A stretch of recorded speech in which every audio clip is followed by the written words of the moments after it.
know they're going to play a lot of basketball together. Kevin Durant and the injury stuff, like you still just, there's more of a risk. The ceiling is higher. You feel better about winning a title with Tatum and Katie, but I don't know. That would be the most interesting development here is if that became a serious thing. Klay Thompson hit 12 threes last night, Corbin. I wanted to briefly touch on this because I watched this. I went back through it. Like all of them are different kind of shots. Like he's just kind of been forgotten. Obviously, he missed 2 seasons, but prior to last year was the first year I looked this up that he shot below 40%. Like every other year of his NBA career, which is insane. He has never, even his rookie year, there was no adjustment for him from Washington State to Golden State. He averaged at least 40% from 3. Last year was 38% coming back from the Achilles and the knee in consecutive seasons. But like you watched it last night, it was so much fun. And the ball movement for Golden State, man, when it's cooking like that, there were so many extra passes, and Jordan Poole shot the ball really well and he played really well. And he's needed to be that, especially with Steph now being out for at least a month, it looks like, because the Warriors are in rocky territory, right? If they don't have Steph now and they're fighting for their postseason lives, like Steph will not be here for just the critical point of this season where like they're trying to get in that 4 or 5 zone where they were a year ago and at least have one run of home court.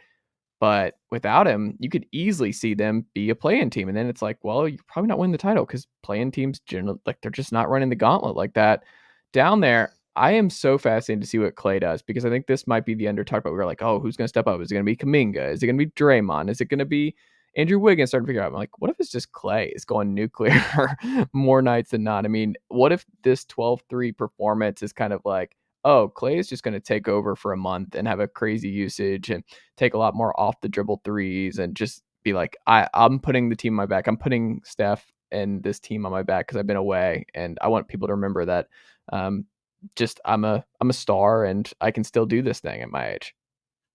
Yeah, that would be crazy. I mean, we've seen some good before. We had a 54-point game. You know, he's had, like you said, 60, I think, right? Didn't he do 60? Maybe. I thought he did hit 60. Everyone's been getting 60 so many times, Chase. I can't even tell you. I thought he did 60 was the night that he didn't, like all the threes where he didn't dribble, like all the time. He did not. Oh, yes. Oh, before. No, he's done his career. I meant this year. Yeah. Oh, this year, yeah. My fault. No, he's definitely done 60. I was like, I don't know. You could have told me Edmund Summer had 50. I'd be like, oh, interesting. No, he's definitely done it in his career for sure. Like, yes. And the fact that he's still having games like this year is great because, again, 33 coming off of a couple of just horrific injuries, and knowing that, listen, you aren't getting to the basket like that. You know what I mean? You're not breaking a guy off the dribble. You're just shooting. You're doing a dang good job at it. This is what you made your career on. That in defense, which kind of slipped, but still, like to see the Warriors come together, I think most importantly in the wake of having Steph Curry, that news come out with all those 2 injuries I couldn't even pronounce, you know. Same. Exactly, yeah. To have them respond in that way was great. To see the ball movement work out the way it did was amazing. To see Klay Thompson of 2015 was awesome. And, you know, you can't depend on that all the time. You know, you're not going to have a really good in-check Jordan Poole game. He played really composed throughout, scoring and assisting, kind of had that balance there. Role players stepped up. Like you said, ball was moving on a string. It was beautiful. That's not always going to be it because this team is not the beautiful Warriors squad that we've seen for years before. A lot of young guys there, like you said. A lot of wondering who's going to step up. And we still know how long Curry's going to be out in a tougher Western Conference with a team that isn't as strong. But at their peak, when they get these moments, it's still magical.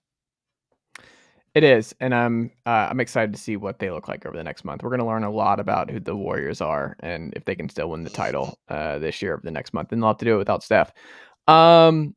Corbin, should LeBron breaking Kareem's record change any fans' minds about him being the GOAT? As we're recording this before LeBron, he needs to score, 38 tonight? 36. 36.